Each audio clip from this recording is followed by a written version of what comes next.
I'm Fox Thomas, and we are playing Exo One.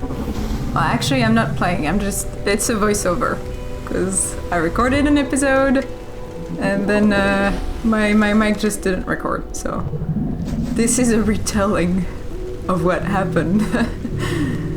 Yeah, so this is Queerness, we're on Queerness right now. As you can see, I'm going as fast as I can because the light, the non-causal object, is right in front of us, and I really tried to chase it. And so because of that, I didn't really spend that much time at all on Queerness, because I was really trying to get as fast as I could to catch up on it. I don't think I was meant to actually reach it. But now I actually have time to look at Queerness a little bit. You're gonna see that there's a lot more to this planet than just the kind of desert and the usual cubic contraptions. It's a cool planet. I don't know if any of those are actually real. I haven't really looked it up at all. They're talking about the orbit of Jupiter, so I would imagine that those are actual planets. But then, like, what about the weather system? Is the weather system in the game realistic? Who knows? I don't know. I mean, given the fact that there are giant cubes and alienware, I'm gonna I'm gonna assume not necessarily. So yeah, we're still following the non-causal object that's down there. Whee! Coming towards the giant pyramid. It's just a dune. There's a dune like that in the middle, in my country, near the sea, so not in the middle at all. But there's a dune like that that's just advancing towards the sea. Each like passing years, it's getting closer and closer to the sea. And I went there once, and it's really weird because you have like the forests around it, and then the sea, and then there's this dune that's just there for a reason. You know, like I live in a temperate country. We don't have deserts usually, so it's strange. It's neat though. So yeah, so I didn't have enough momentum, so I tried circling around instead of going over the dune. Still trying to reach the non-causal object. And then, well, you're gonna see.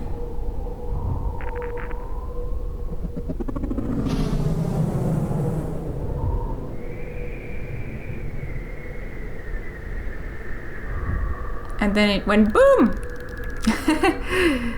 And I didn't. I just crashed into it. I completely missed my launch. And then I had to do it I don't know how many times, because I lost all momentum because of that.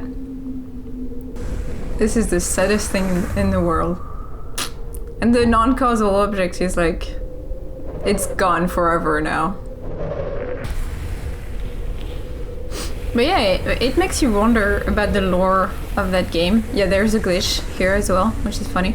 It makes you wonder about the lore of that game, because they have this supposed alien civilization has launch pads to transport them through planets, and cannons to transport them to other planets. So, and then I maybe messed it up again. No, yeah, I messed it up again. Boom. I was supposed to go in the middle. It's fine. I'm just gonna do the rest on foot. On the proverbial feet. But yeah, they have like a cannon to cross to go to other planets. So what's up with these aliens? Are they like terraforming planets? Who knows? Oh, also, you might notice, before I forget about it, you might notice that the there is a change in quality. A pretty major change in quality, and that's because I took away the grain. I put the grain on low in the settings because there was heavy grain on the camera, and I think it really I think it kind of lowered the quality of the video because it was maybe harder to process or something. Whoops, little drop in frames there. So I took it away, and I feel like it looks much better. I'm sure that for a more powerful computer, there is a reason for the grain filter to be there, but to be honest, I think for mine, look at how cool it looks, the whole horizon. For mine, it's much better this way. Yeah, that place was really cool. I don't know what the green stuff was. I did use it was grass, some sort of grass, but can't confirm. It looks so cool. Love it. And then we're coming into that weird like volcanic area. And look at that. Oof. The smoke just sent us upward, which was also really cool.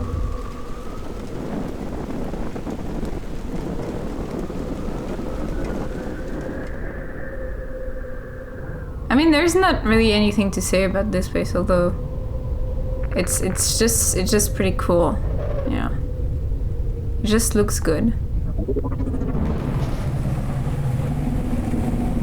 I don't know where they took their references for the environment. And here we go. That's the volcanic area, which is really. And at first I was like, what do I do? What do I do? Because I didn't want to fall, because I thought I was gonna just burn and you know, disappear. But in fact, I think I can just glide in the volcanic stuff. It does make my marble, well, as you can see, it makes my marble smoke up a little bit, because it's probably burning with me on fire inside. Ah! It was the fastest way to get there, so I took the burning my ass over avoiding the area. I don't even know if that would have been possible anyway. Pretty advanced technology, by the way, to have lava resistant technology. Oh, this is so strange and ominous. Lava is like one of those things it's really like one of the most terrifying things in nature, in my opinion, with like tornadoes maybe. It just burns everything and leaves nothing there, you know. I don't know. Again, that's me being a total redneck. Oh, that was a cool shot. I did like a pan down and stuff. I don't know if there are metals that are that can resist lava, or minerals. I wouldn't bet on minerals. Wait, are minerals? Oof. I have no fucking idea what I'm saying, man. Well, anyway, that being said, we're going off Quirinus and into space. I like the little pink circle. Getting some odd energy readings. Some kind of stable lightning current.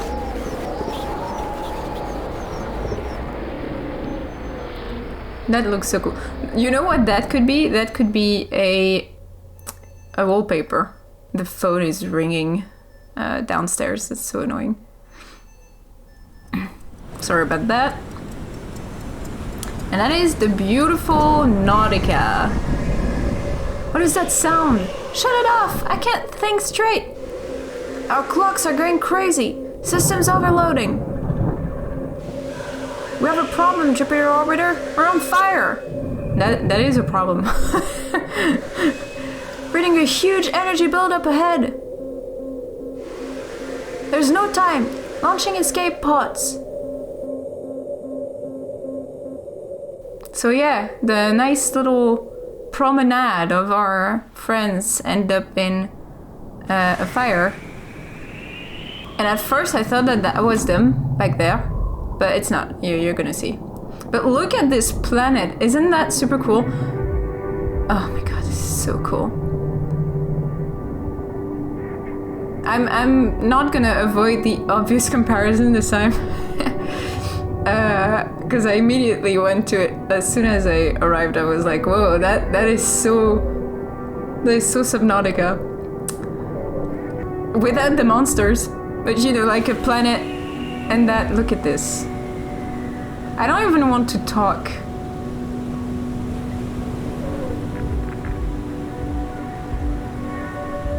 This is so pretty. Ah, the meteors falling in the sky is absolutely gorgeous. Something happened to my cockpit at that point. I don't know if like this is indicating that there's too much pressure on my ship, on my craft. At first I thought I had to go down to the ground. Look at this.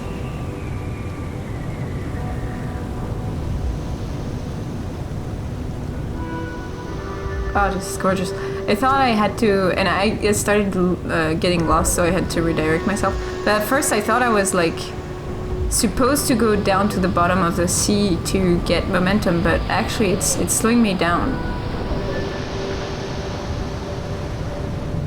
I don't know if there's like a losing condition in that game. I don't think so. That's why I'm testing everything, you know. I guess if you can restart the level, but I think it's just a save thing. Like the save is the level.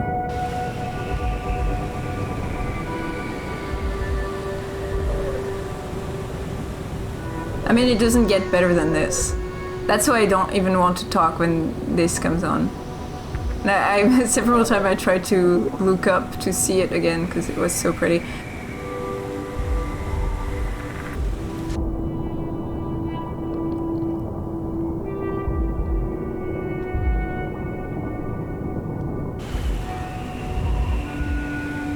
Oh, this is so cool. Like we're riding along with the meteors. We're chasing the meteors. It's so pretty. But I couldn't see. I thought I was completely lost at that point because I couldn't see neither the object or the cannon anymore. So I just didn't know where I was going.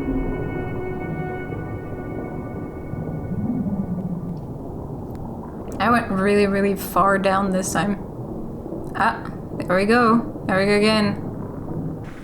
Yeah, I was wondering if maybe there was like something that in the gameplay or in the design, the mechanic, I don't know, that sort of like redirected me towards the right place by itself. It would be like relative, obviously, but I don't think I could actually get lost. I don't know. Maybe I'm wrong, but it feels to me that there was like something of a linear progression or a linear physical progression that's maybe hidden from view, so you don't feel like you're being forced into a corridor. I don't know. Maybe I'm just making up stuff. Honestly, when it comes to games, you never know. And look what I found out I could do. And that was so cool. I was so happy with that. I'm really sad that the mic didn't pick it up because I was super excited. You can actually, and I still don't know the English term, you can do skipping stones. Is that it? Where you like throw a flat stone on the surface of the water and it bounces, and you try to make it bounce as far as you can. And then I would let myself drop close to the water so I could bounce off, get back into gliding and bounce off once I was there, you know. There you go. And I really started having fun with it. That is so cool. You know, one thing that I discovered recently is that there are actually championships for that activity. I don't know how that works. Like, I don't even know the physics of bouncing rocks of water on water, ricocheting. I don't know how that works. Actually, I thought about it during the episode, and I was thinking maybe the speed of the stone creates like a force that resists against the water, but honestly I have no idea. Bouncing in the game actually gives you even more speed. I think you can see it. Like I feel like you can sort of feel the differences in speed. You have like an object that's in the center of the screen, and it's fairly static. It's not like a car or horse. You can't see it like move faster, but I feel like you still have a feeling of speed. Honestly, it's really well made. Oh, is there an eclipse? Wow, I didn't see that at all. I know that it would probably make it a worse experience and take away from the atmosphere of the game to add sea monsters, but honestly I kind of would like that. Just one leviathan, like an actual leviathan, you know, like the mythological monster, or a kraken in the background. It doesn't even have to move, just there. Just Photoshop a kraken in. I don't know, I just love the sea. Well, I love the sea. I just love the abyss. It's funny because, you know, like thalassophobia is definitely a thing, and I don't have thalassophobia. So I can't possibly understand the terrifying nature of the emptiness of the ocean and the void below and what could be hiding in it. Like, I could never understand. And I'm trying to go for the challenge back there, and I failed again. It was an episode of many failures, you're gonna see. I'm gonna struggle a little bit with this one. I don't have that fear, and I just love the idea of titans in the deep, you know. I know that's very probably not a thing. That as far as titans go, the biggest things are probably the giant calamari. Oh, I did it? No, I didn't. I got super mad. I was like, what the hell?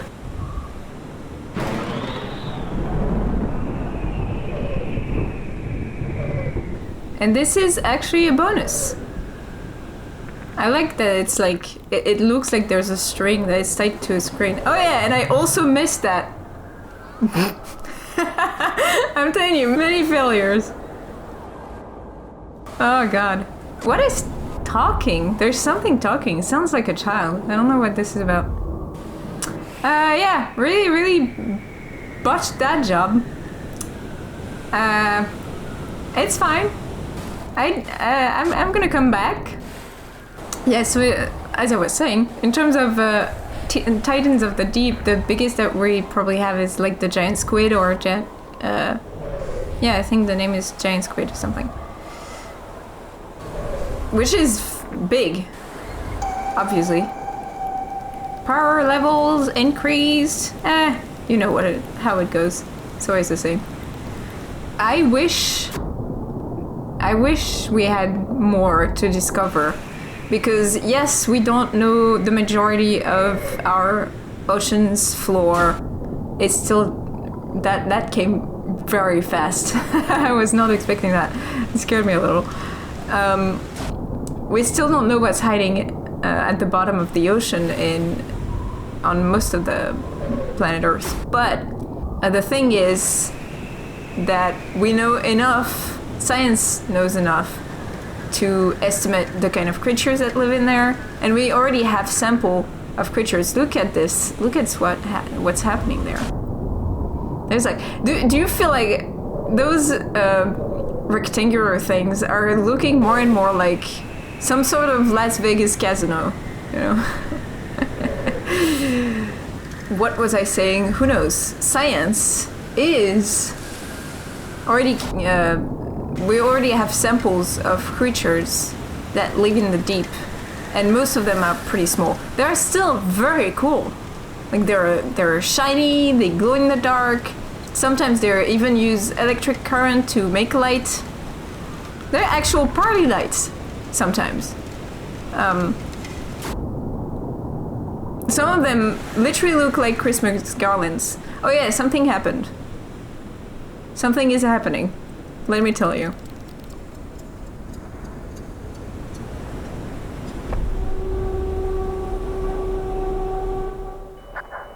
Mission control, Jupiter orbiter. Still awaiting status report. Over.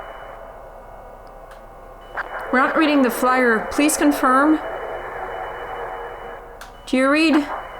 Over.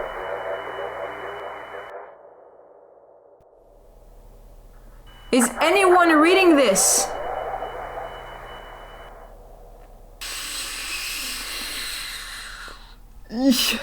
That's when our frenzies got lost, I think.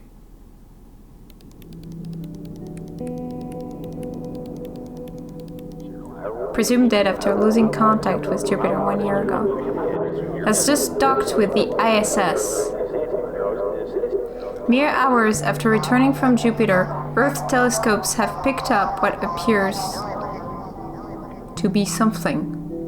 Light, a probe, a pizza, pepperoni, who knows? Look at how pretty this is. So at that point, a meteor exploded the cannon that we're gonna use. And I feel like there was like, look at how cool this looks. And then I started bouncing on this, because obviously I was gonna do that. And I fell at it a few times. There you go. I guess there's like a parallel between our cannon exploding and what happened to our friends. So what we just heard, I don't know if what we just heard was the reporter talking about us losing contact or talking about the first mission losing contact. This was a beautiful place again, like the red of the fiery, either sunset or sunrise, I can't tell. And the almost indigo of the water. Ugh, so pretty. I mean, that game definitely nailed in the visuals department. It's like more images of our tribe that got lost in space.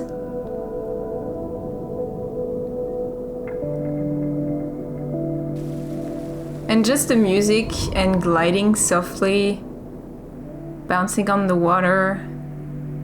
Oh, so nice, man. So nice. And so here we come to once more the site of many failures. So what do you think? That huge rock is standing right below the bonus that I want to try to get. So I made quick calculations and I was like, probably my best bet once again is to get down underwater. Did I take that decision at that point actually? Maybe not.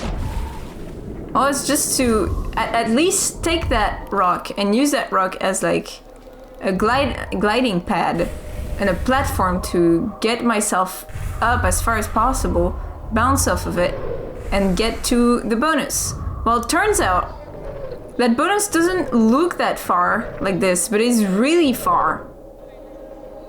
And thus started a journey of many trials to get that freaking bonus, which I cannot for the life of me get to. And I was, oh god, that was so annoying. Just looking at it makes my blood boil. So my second try was to get up there. I just really wanted to activate the gravity and get momentum thanks to the slopes. So get momentum, activate gravity, and then complete failure. Oh, boom. God, that's so annoying. Oh my god. Wow. Yeah, I was really trying hard. I'm not gonna show everything because that was pathetic. Let's just say that it took so long that I thought I would have to I decided to... Oh, wait, what was that? I didn't pay attention to it at all at first. Oh. Am I gonna reach it? Am I gonna reach it? Nope. Not happening. Yeah, I actually at some point I decided to cut the episode. But I'm gonna keep the part where I eventually succeeded in retrieving the object in till the next planet, because it wasn't that long. Alright, fourth try? Something like that? Still not enough momentum. I was like, please let me do it! But no. No. How long did this take me? Sometimes I can be really stubborn in games specifically. If there is something that I feel is accessible or should be accessible by me, I'm gonna want to get it. If I had a slightly, just a tiny bit more dedication, I think I could be a speedrunner, because I'm ready to try a lot of different things to get to where I want, you know? But it's only if if I feel slighted by the thing. I was getting really frustrated. I was definitely feeling slighted by that freaking Walmart lamp back there. I'm getting a British accent for all of a sudden for some reason. A Walmart lamp. I want that Walmart lamp, yes. No, nope. I don't have a very good accent. Sorry. British or otherwise. Look, it looked like I was just getting there. I was so mad. I was almost there. But nope. Not allowed. I was trying to find a way to get back up or even further up. Because I thought that maybe it was just that it was too high. And so even with enough momentum, I would not be high enough. I was really trying everything. And then I decided, you know what, fuck that. And I saw this. Ooh, what is this? Energy source detected. And so now I'm on a new journey. So, to hell with everything I said before. Fuck dedication, fuck being stubborn, fuck wanting that little bonus. I'm gonna check the weird harp thing up there instead. Oh, what?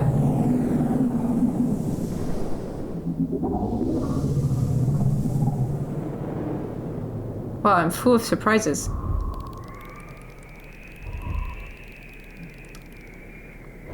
Nope. Go back. It's so strange to have like a game with very little music. It's easy, whether it's in games or in movies, it's very easy to forget about the soundtrack. To sort of, because it's one of the more intuitive parts of media, you know, like especially when there's a story, and in a game when there's a game, you're not gonna focus on the sound as much. It's still gonna impact you, and it's gonna enter your brain in some way. But whoa, huge drop in frames there. Probably you're not gonna think about it while you're playing, you know. I don't know if it makes sense what I'm saying. It's just more intuitive. And I feel like it's interesting that most of his game is just the sound effects. Because when you get to a part with ambient, with like the music, it feels way more intentional. It's ooh, something has happened. Look at that. It feels like it's really one of those parts where you're supposed to have like a moment of contemplation. And look at this.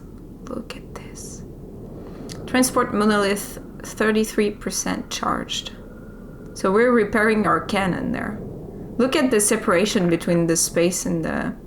We must be at a super high altitude because we're literally seeing the end of the atmosphere. Or that planet has a very low atmosphere. I wonder if the absence of trees, because it's mostly water planet with a little bit of sand. I wonder, and there are no trees from what I can see. I wonder if the absence of tree would have an impact on that. And I was almost there. You can see how high it is. Like that bonus is insanely high. That's where I started to get really frustrated because I really thought by going to the other thing first, maybe I could finally, because at first I thought it was a bonus, not at all. But no, didn't change anything. Yeah, I was getting a bit frazzled there. Not to say angry. You don't want to be frustrated in a game like this.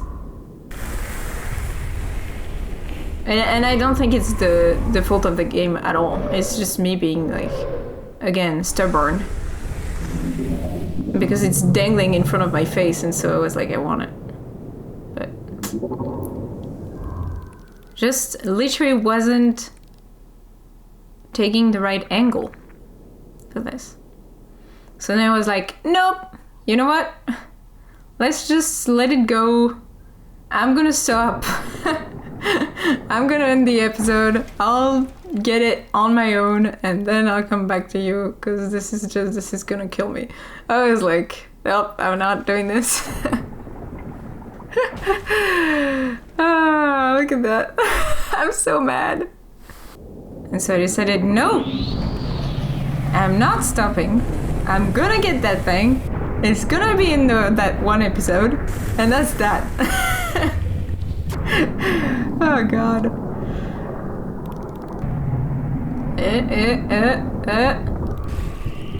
Trying things. Look at how high I got. Look at how high I am right there. I'm right there. Oh. Yay! Because it was literally just a question of angle. Where instead of trying to make a curve or something, I just had to fly as straight as I could.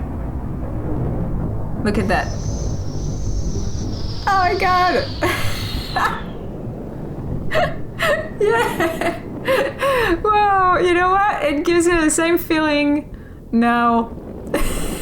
Feeling of frustration because I was dumb enough to not think about this, which was probably the easiest thing to do, especially because like the platform was right, like it was exactly the right angle, so I think it was more of like an indication of what I was supposed to do. But whatever, I got it. Now I'm off. Do something else. Oh god. Look at this planet. I was saying that during the episode, I think, if I remember correctly, that the only thing... I love space. I don't know much about it, but I do love space. However, I don't want to go there. I know that there are a lot of people who are... who have a passion for space, who wish they could go there, you know? I really don't. I don't want to go to another planet. I'm fairly against the idea of terraforming other planets, especially when our planet needs so much help right now, you know? Or rather, we on this planet need so much help right now. But mostly the reason why I don't want to go to space is because I would miss trees, you know? I like trees too much.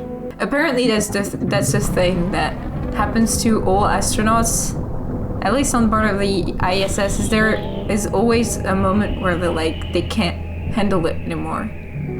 It's just too much of the same stuff to look at all the time. And so it gets boring after a while. I would miss the trees too much, I think. And the mountains and, nature in general. Look at that back there. There's a thing back there. I couldn't tell what it was, so I just wanted to go and see what I was getting into.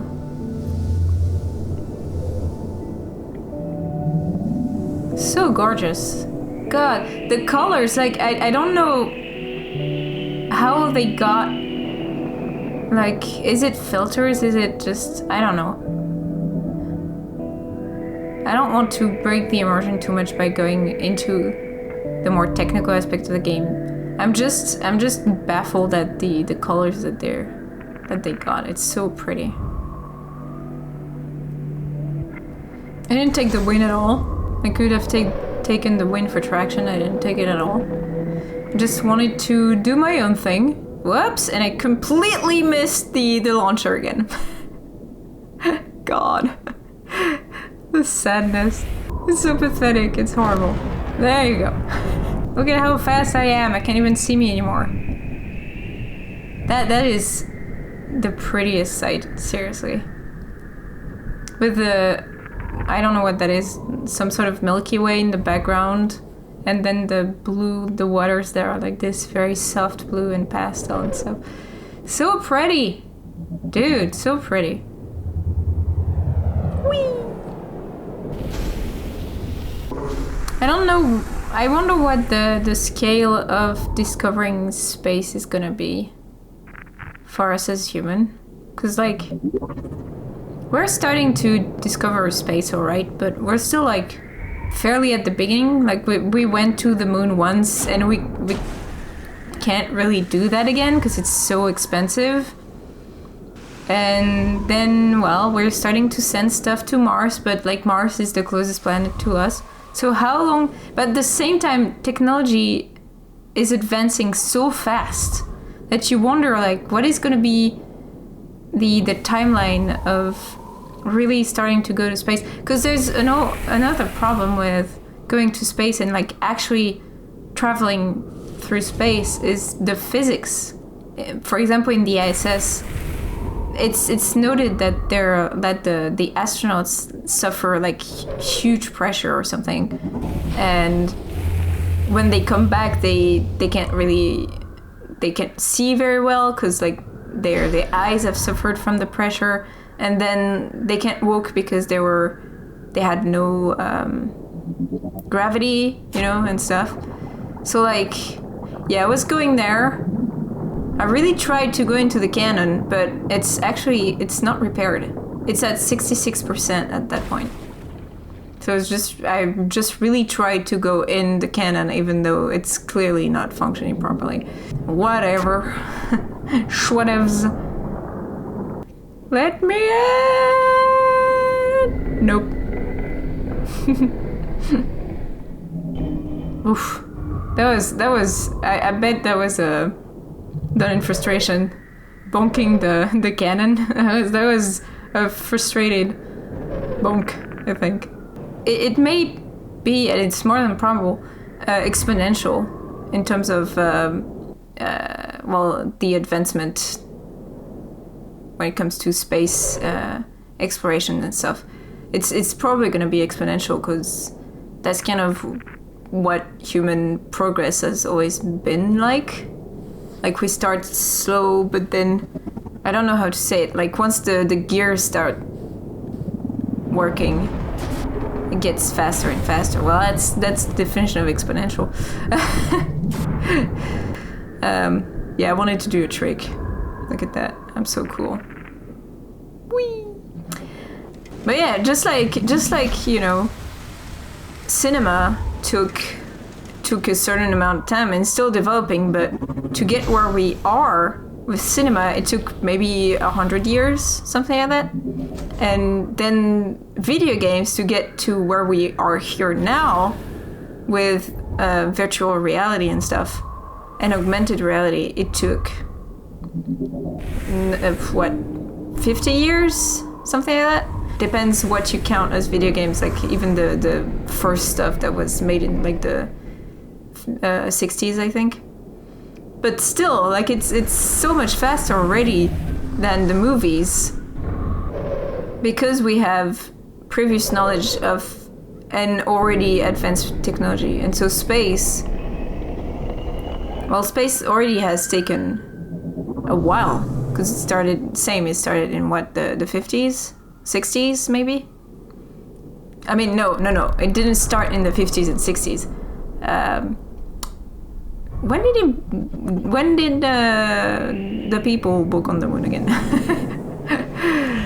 Why did they start going "we" on the moon? It was in the end of the 60s, right? Wasn't it like 68 or something? I can't remember. That was obviously not the start of space exploration and such, but even so, it's still very, very fast when you think that planes were invented at the end of the 19th century, and automobile, like the first concepts of the automobile were invented in the 1800s, and then automobile was commercialized or sold to people, and we're off. I thought you were gone. I thought.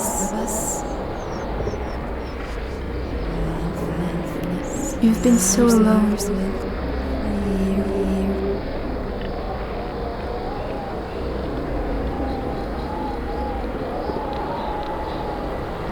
I don't know who Clara is.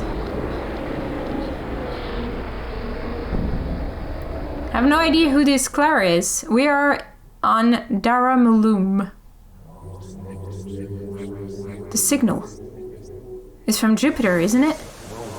We can't nail down a specific origin. It's all around us. Emerald Brown. Who's that? Who are these people? Some of them are getting like on first name basis or last name basis, I guess. And yeah, and that's all.